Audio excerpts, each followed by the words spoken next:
Southwest Automotive, the delivery dealership. We bring the dealership to you.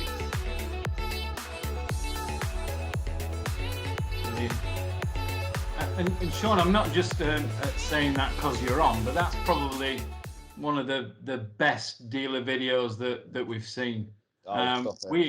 Stop it. We encourage our retailers to tell us a little bit more about themselves on their profile pages, because people buy from people.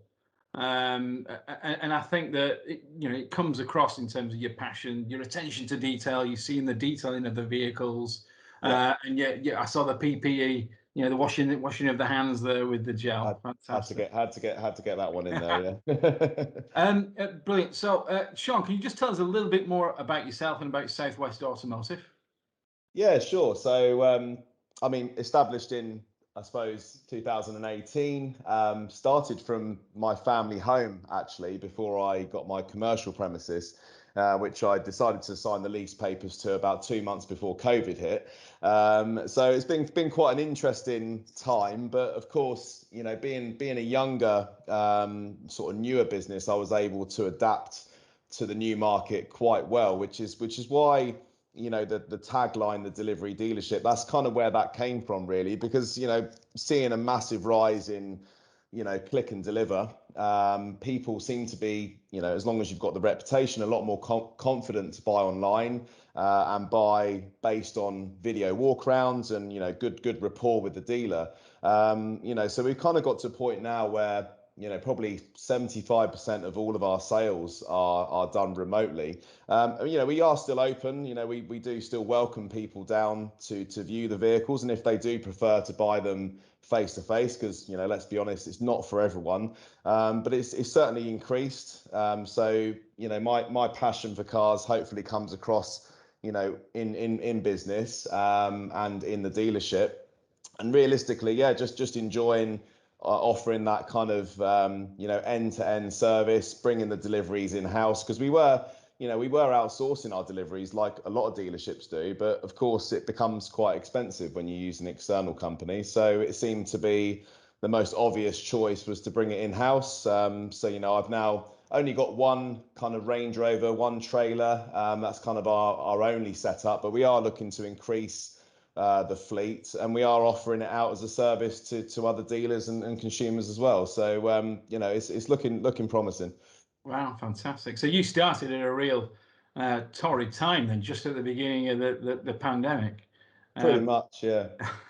That's fantastic. And I suppose throughout last year, the vast majority, you were only able to retail online. So it's kind of a great start into the business as such, whereas you weren't hampered with traditional old behavior. You were straight in there with online retailing and digital retailing. Yeah. How did the guaranteed part exchange tool help with that online retailing journey?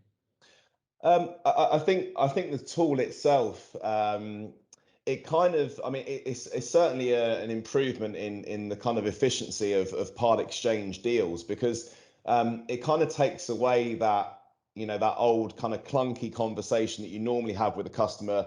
What's your service history like? What's the condition of the vehicle? And to be fair, although I've got a passion for cars, not everyone has a passion for cars. So ultimately, a lot of people look at their vehicles as just a method of going from A to B. So sometimes you'll have a chat with a customer that really doesn't have much of an idea of the overall condition. They won't really know kind of if there's any scuffs on certain panels or dents or anything like that. Some people may know some more information about their service history, but I think the guarantee part exchange tool really just puts it in black and white. It enables people to appraise their vehicle before it comes to you, and also as well, I think there's a massive benefit of that valuation coming direct from Autotrader, not just from the independent dealer, because there's always that conversation of, has that dealer given me a fair price on my vehicle? So I think having that backing from Autotrader is definitely helpful with the valuations for customers. Yeah. And you mentioned some of the efficiencies there, that the tool has helped you with your business. What can you name a few of those efficiencies?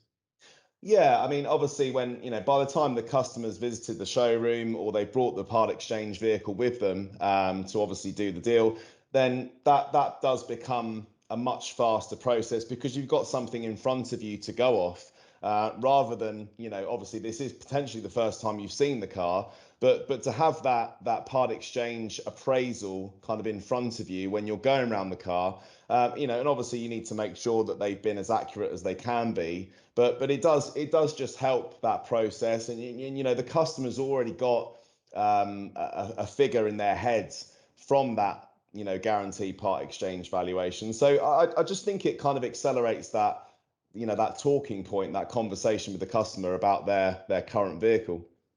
You mentioned the figure there that the customer will have in their head about their own vehicle. How do you feel about the part exchange, the guaranteed prices that are on offer? Yeah, I think the prices are fair. I think at the moment a lot of dealers are facing quite a difficult challenge, because we buy any car seems to have upped their game a lot recently. Yeah. But of course, I think the whole industry is going through a bit of a price hike in comparison to normal times. But yeah, I think the guaranteed part exchange valuation does sit very well, in comparison to other sort of valuation tools for Yeah. customers. Definitely, yeah. You mentioned We Buy Any Car there, and there are other car buying services out there as Of well. course, yeah. Do you find that your customer has already done that? They've compared, they've gone on, they've got a couple of prices.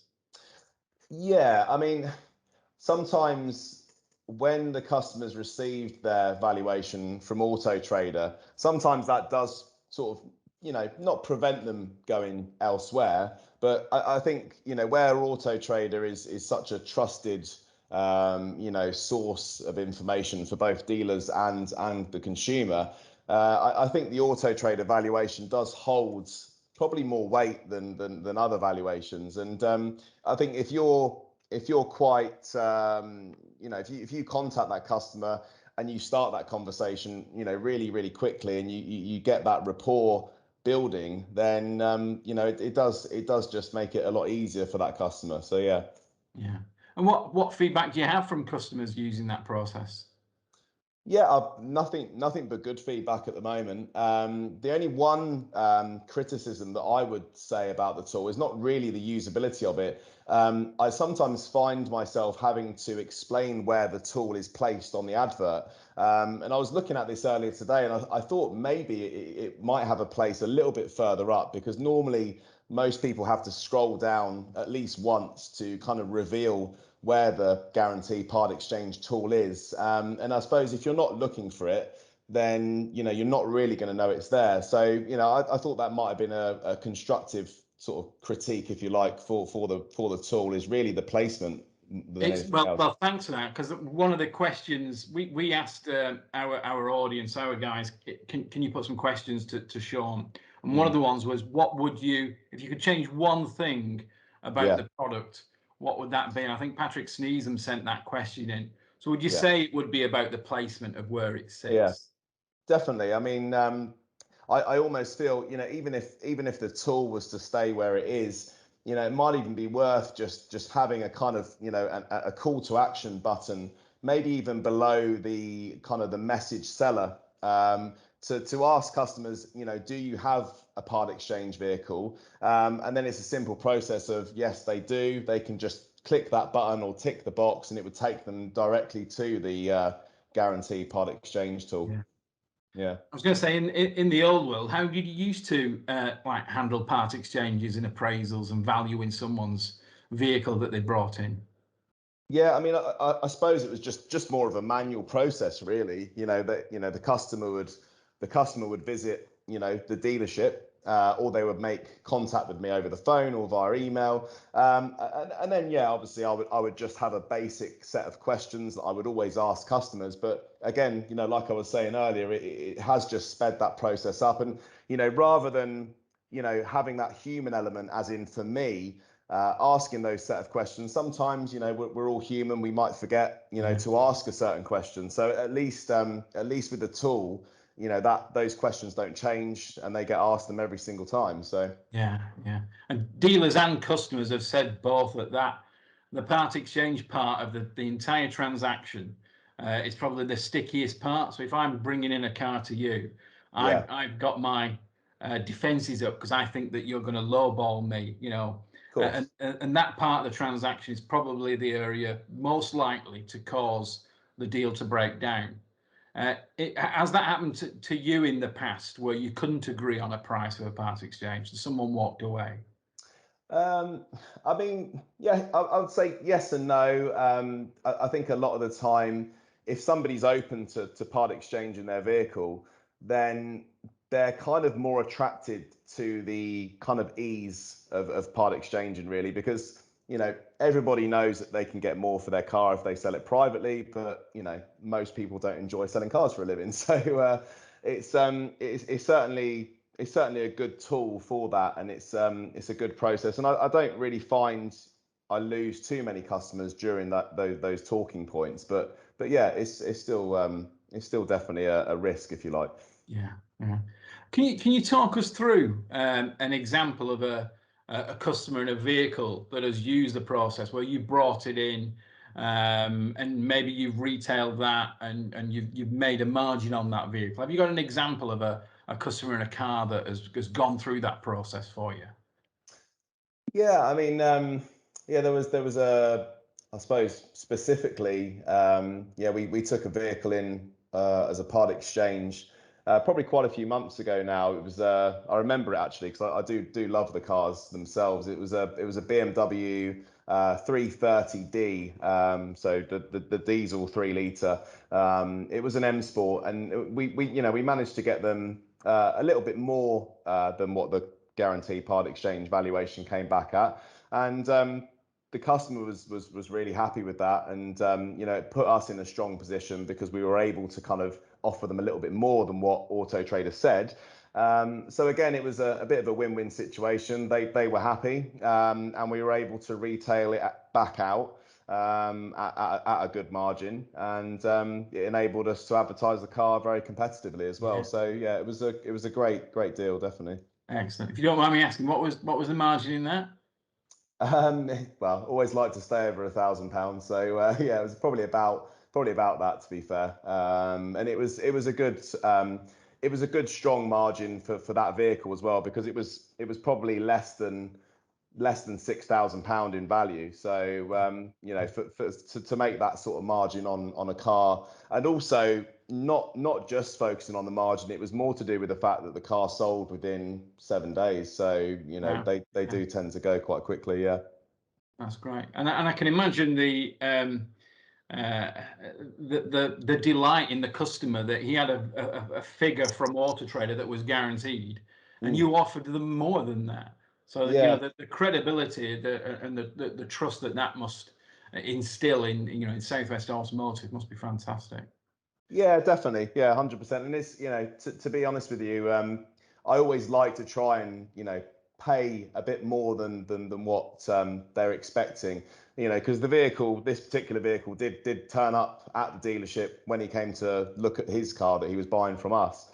And, despite him marking it down on the tool with the appraisal, in my head, it was maybe in worse condition than what I was expecting, because when he marked it down on the actual tool itself, it actually kind of came across like in poor condition, not necessarily poor, but he marked off everything, and he used it very honestly. But when the car turned up, actually seeing it in real life, it actually looked really good. So it wasn't as bad as I was expecting. Brilliant. And have you retailed all the vehicles that you've brought in through that? You've not disposed of any to Mannheim yet? No, I haven't had any experience disposing them to Mannheim, unfortunately, because I do retail most cars. So, I don't shy away from cheaper vehicles if they're good and they're ready to go. Then of course we'll do our prep work, do a health check on the vehicle, make sure it's all good, and it will go off to its new home. So That's great. Probably right now, when stock is at a bit of a premium in terms of pricing and getting hold of the right vehicles, there's no need to actually dispose of them, I would imagine, back into the trade at this moment in time. How are you finding sales at the moment, Sean? Yeah, pretty good. Slowly increasing my stock profile now. So, I'm trying to edge my way up to sort of 20 cars in stock, which, to be honest, 20 cars will be, quite manageable, but quite a high number for me because it is pretty much just me. I do work with, a couple of sort of business partners, if you like, that have their own companies, and we all support each other in certain areas, and but yeah, I mean, at the moment, it's an enjoyable time to be in the trade, and because we have specialised in the delivery, it has served us well. Fantastic. And getting back to the guaranteed part exchange tool, what would you say would be the standout benefit for you? The one thing that Southwest Automotive now couldn't do without? I mean, I think for me, the guarantee part exchange tool, um, again, it has just sped that process up. So, now when a customer contacts us, instead of them speaking to us directly about their vehicle that they want to part exchange, I often, even if they've made the initial contact via phone or email, even when they're not aware of the guarantee part exchange tool, I do encourage them to use it. Again, it is just a better way of dealing with part exchanges for sure. And do you use that appraisal on all the part exchanges, not just the leads that are coming from Autotrader? If someone comes in and just brings a vehicle in, you take them through that process anyway? Yeah, I would do. Yeah, definitely. Yeah. Yeah, fantastic. Right, well, I'm gonna ask the audience to start thinking about questions. We have had a few that have come in previous to this, so I just wanted to pose a few questions from the audience to you, Sean. Um, but before I do that, you mentioned that it speeds up the transaction. Do you see that when someone comes in or when they've used it, when they've got that price, there are a few steps further down that road than if they hadn't, so they're already further on towards that transaction?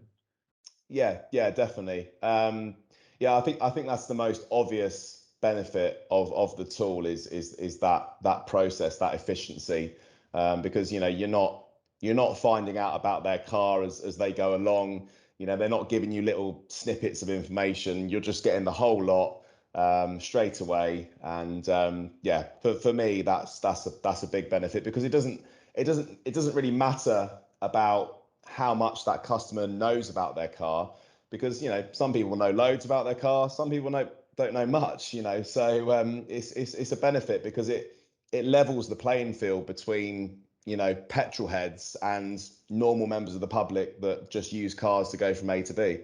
Yeah, and particularly, you're an independent working on your own. Time is really valuable and precious to you. You Yeah, don't want to be. I don't know how many hours you're doing a week, Sean, but to give you that time back to speed up transactions, I think is a real value with anything that we can do, and in terms of guaranteed part exchange, a real bonus. yeah. So I've got a question from Patrick. Do you see Partex leads coming against any particular vehicle type or price range? So what, as in, is that a difference in price points? Is that the question? We asking if it kind of spans across all values? Yeah, are you getting leads on at a particular like price range of cars or a Yeah. particular segment, or what is it, everything across the board? What is it? I would say it's most effective for me. I found with sub £10,000 vehicles. So anything up to 10 grand is definitely a good point to really focus on, and that's where I get most part exchanges, I would say. Yeah, great. Another question: what is your conversion like on a Partex lead compared to any other normal lead? Um, Yeah, I would say I mean, I wouldn't be able to quantify it, but I can't really remember the last time I didn't convert a part exchange through, guaranteed part X. It tends to be, more than 80%, even more than 90, really. So Yeah, and when we were speaking, how many have you had now through guaranteed part exchange? How many vehicles have you taken in? say we're definitely into double figures now. Yeah, Wow. definitely into double figures. Yeah, I mean, it was didn't get used an awful lot when I first had it. because, partly because I was guilty of not really kind of spending enough time with it. But I think the more I use it, the more I want to use it, so I really do hope it's here to stay. What would you want to see else for guaranteed part exchange? What development would you go, if you're using it, you go, I wish it could do this, or why can't it do that? Why can't it talk to finance or something? I don't know. Yeah, don't really know, to be honest. I mean, it's again, just the only thing that was at the forefront of my mind before starting this call was the placement on the advert. It really was. I think that would be a game changer in respect of customers understanding what the tool is and where it is, and just to make it more obvious for people, really, because what you find, when people are interested in buying a car from you, of course they've already got a car, so that really does talk for most people. Whether they're interested in part exchanging it, of course, is a different story, but part exchange deals should be more common than non-part exchange deals. So I think that's definitely a key point. Well, that's great feedback, and thanks. I know that there are some product people on the call, so we'll definitely be picking that up. Thank you, Sean. Yeah. So guys, over to you. If you want to raise your hand, come off mute, and if you've got a question, just shout out. I've got one, Mark, while people are warming up. Sean, do you ever find that, so obviously we've got a happy path where the consumer goes on your advert, completes it and submits a lead and you receive the lead. Do you ever have any instances where they've generated a part exchange, the guaranteed PX price, but then they contact you in a different way? Like, might they just ring you directly off the back of doing that? Has that happened? Yeah, no, yeah, definitely, Stuart. Yeah, that does happen quite a bit. They will complete the part exchange tool, so that will land in my leads, and then next thing you know, they've decided to give you a call. But I like to try and be quite reactive to the leads that come through with part exchange. So if I haven't called them, it's normally because I'm out of the office and they've called me. But yeah, that definitely does happen. Yeah. Brilliant, thanks, Sean. Any questions, guys? Can't see any hands up. No. Oh, yeah, Mark. There we go. Just one for me, Sean. Thanks very much. That's been really insightful. So thank you. I was just wondering, do you ever get cars that you really wouldn't want to keep? And I think you said before you're keeping most cars at the moment. But what do you do with stock that like the 6-month-old Bentley or a 600,000 mile clapped out Fiesta? What do you do with that sort of stock?